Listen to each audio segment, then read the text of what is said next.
নাশকতার ৩ মামলায় জামিন পেয়েছেন বিএনপি মহাসচিব মির্জা ফখরুল ইসলাম আলমগীর এবং স্থায়ী কমিটির সদস্য আমির খসরু মাহমুদ চৌধুরী।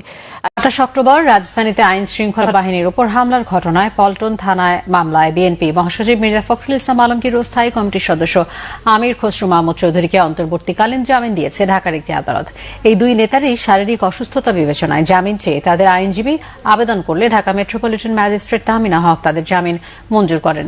এই মুহূর্তে আসলে আমরা রয়েছি এখানে এবং যেহেতু কিছুক্ষণ আগে ওনারা যারা আইনজীবী রয়েছেন তারা এইমাত্রই আসলে এসেছেন এবং আমাদেরকে জানাচ্ছিলেন যে আদেশ হয়েছে এবং আমরা চেষ্টা করব আমাদের সরাসরি আসলে সম্প্রচারের মধ্য দিয়ে কি আদেশ হয়েছে মহাসচিবের জামিন আবেদনের বিপরীতে সেটি জানার আসলে চেষ্টা করব এবং সেটি। আসসালামু আলাইকুম দর্শক, অবশেষে জামিনে মুক্তি পেলেন বিএনপির মহাসচিব এমনকি আমির খসরু মাহমুদ দুজন। অবশেষে আজকে এই রায় ঘোষণা হয়েছে এইমাত্র। আপনাদেরকে বিস্তারিত দেখাবো সেই ভিডিওগুলো। সম্পূর্ণ ভিডিওটি দেখার অনুরোধ রেখেই শুরু করছি আজকের ভিডিও। মূল ভিডিওতে যাওয়ার আগে ছোট্ট করে আপনার কাছে একটি অনুরোধ, যদি আমাদের এই চ্যানেলটিকে আপনি নতুন দর্শক হয়ে থাকেন তাহলে অবশ্যই চ্যানেলটি সাবস্ক্রাইব করে আমাদের সঙ্গেই থাকবেন। কিভাবে জামিন পেল, কি ধারায় জামিন পেল, সব সামনে ভিডিওতে রয়েছে। কথা না বাড়িয়ে প্রথমে আমরা স্ক্রিনে পরপর সেই ভিডিওগুলো দেখে আসি। ২৮ অক্টোবর রাজধানীতে আইন শৃঙ্খলা বাহিনীর উপর হামলার ঘটনায় পল্টন থানায় মামলায় বিএনপি মহাসচিব মির্জা ফখরুল ইসলাম আলমগীর ও স্থায়ী কমিটির সদস্য আমির খসরু মাহমুদ চৌধুরীকে অন্তর্বর্তীকালীন জামিন দিয়েছে ঢাকার একটি আদালত। এই দুই নেতারই শারীরিক অসুস্থতা বিবেচনায় জামিন চেয়ে তাদের আইনজীবী আবেদন করলে ঢাকা মেট্রোপলিটন ম্যাজিস্ট্রেট তাহমিনা হক তাদের জামিন মঞ্জুর করেন। এই নিয়ে ১১ মামলার 10টিতে জামিন পেলেন মির্জা ফখরুল ইসলাম আলমগীর। মির্জা ফখরুলের আইনজীবী জানান, আরও একটি মামলায় জামিন না পাওয়ায় এখনই মুক্তি পাচ্ছে না বিএনপি মহাসচিব। ২৮ অক্টোবর রাজধানীর নয়াপল্টনে বিএনপির মহাসমাবেশকে কেন্দ্র করে ঘটা সংঘর্ষের পর বিএনপির বিভিন্ন স্তরের অসংখ্য নেতাকে গ্রেফতার করা হয়। ২৯ অক্টোবর গ্রেফতার করা হয় মির্জা ফখরুলকে। এর কয়েকদিন পর গ্রেফতার করা হয় আমির খসরুকে। বিএনপির আরেক শীর্ষ নেতা মির্জা আব্বাসও একই সময় গ্রেফতার হয়ে কারাগারে আছেন। নাশকতার ৩ মামলায় জামিন পেয়েছেন বিএনপি মহাসচিব মির্জা ফখরুল ইসলাম আলমগীর এবং স্থায়ী কমিটির সদস্য আমির খসরু মাহমুদ চৌধুরী। আজ ঢাকার অতিরিক্ত মেট্রোপলিটন ম্যাজিস্ট্রেট তাহমিনা হকের আদালত শুনানি শেষে বিএনপি মহাসচিব মির্জা ফখরুল ইসলাম আলমগীরের জামিন মঞ্জুর করেন। আর এ নিয়ে গত ২৮ অক্টোবর বিএনপির মহাসমাবেশ কেন্দ্র করে করা ১১ মামলার 10টিতেই তিনি জামিন পেয়েছেন। এদিকে একই আদালত ১০,০০০ টাকা মুচলেকায় পল্টন থানার 2টি মামলায় বিএনপি স্থায়ী কমিটির সদস্য আমির খসরু মাহমুদ চৌধুরীর জামিন মঞ্জুর করেছেন। তবে রমনা আর পল্টন থানার পৃথক ৮ মামলায় ঢাকার অতিরিক্ত চিফ মেট্রোপলিটন ম্যাজিস্ট্রেট তোফাজ্জল হোসেনের আদালতে গ্রেফতার এবং জামিন শুনানির জন্যই দিন ধার্য ছিল, কিন্তু আমির খসরুকে আদালতে হাজির করা হয়নি। আর তাই শুনানির জন্য বৃহস্পতিবার দিন ধার্য করেছেন আদালত। দর্শক, এ নিয়ে সবশেষ কি তথ্য রয়েছে সেটি জানতে আমরা এই মুহূর্তে চলে যাচ্ছি সিএমএম কোর্টে আমাদের সহকর্মী জুম্মাতুল বিদার কাছে। বিদা,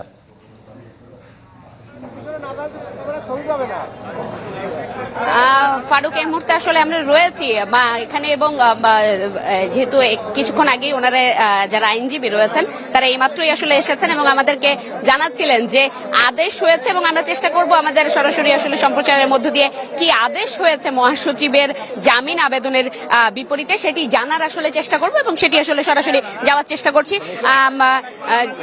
আসলে যে মহাসচিবের যে আদেশ হয়েছেন, কি আদেশ হয়েছেন যদি আপনারা জানাতেন। আজকে আমরা বিএনপির মহাসচিব জনাব মির্জা ফখরুল ইসলাম আলমগীর এবং স্ট্যান্ডিং কমিটির মেম্বার মির্জা আব্বাস সহ 7 জন এমপি এবং অন্যান্যদের জামিন শুনানির জন্য বিশেষ আবেদন করেছিলাম। বিজ্ঞ আদালত আগামীকালকে শুনানির জন্য দিন ধার্য করেছেন। আগামীকাল ওনাদের জামিন বিষয়ে শুনানি হবে। এর পাশাপাশি আরো 420 জনের আসলে জামিন শুনানির কথা রয়েছিল, যেহেতু জামিন আবেদন করা হয়েছে তাদের প্রেক্ষিতে আসলে কি বলা হয়েছে। ওই আমরা আসলে মূলত ভাগ ভাগ করে করতেছি। আমরা এখন কিছু দরখাস্ত দিয়েছি, আগামীকাল পরে বাকিগুলো আস্তে আস্তে করব। অনেক মামলা তো একসাথে করতে গেলে আদালতেও সমস্যা হয়, আমাদেরও শুনানি করতে সমস্যা। আমরা ধীরে এবং নিয়ম অনুযায়ী কাজ করতেছি।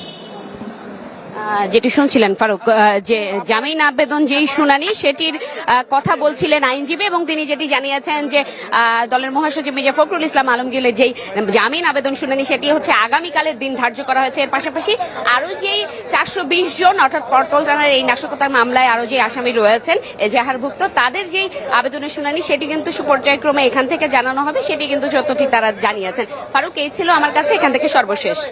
বিদা, আপনাকে ধন্যবাদ। দর্শক, সিএমএম কোর্ট থেকে বিএনপি নেতাদের জামিন শুনানির বিষয়ে জানাচ্ছিলেন আমাদের সহকর্মী জুম্মাতুল বিদা।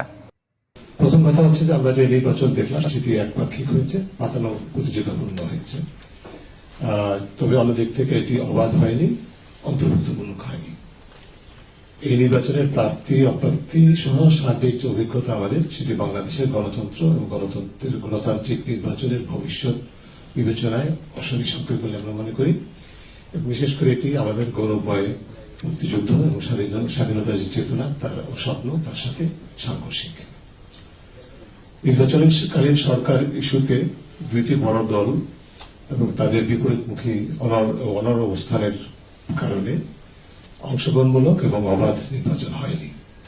এবং এই যে বিপরীতমুখী অবস্থান এবং অনর অবস্থান, এই অবস্থান কেন্দ্রিক এজেন্ডা, যেটা রেসপেক্টিভ এজেন্ডা বাস্তবায়নের লড়াইয়ে বাংলাদেশের গণতান্ত্রিক ভবিষ্যতের যে নির্বাচন নীতি, সেটি দীর্ঘকালীন ছিল, এটি আরো প্রকটিত হয়েছে। এই বড় হকে স্বাগত জানাই Regal dressing table. Regal dressing table, elegant সব ডিজাইন ও perfect lacquer finishing. Regal furniture, furnish your dream. ক্ষমতায় অব্যাহত থাকার কৌশল বাস্তবায়নের একতরফা নির্বাচন সাফল্যের সাথে সম্পন্ন হয়েছে বলতে হবে, যার আইনগত বৈধতা নিয়ে কোনো চ্যালেঞ্জ হয়তো হবে না, হলেও সেটা টিকবে না। তবে এই সাফল্য রাজনৈতিক শুদ্ধাচার, গণতান্ত্রিক ও নৈতিকতার মানদণ্ডে চিরকাল প্রশ্নবিদ্ধ থাকবে।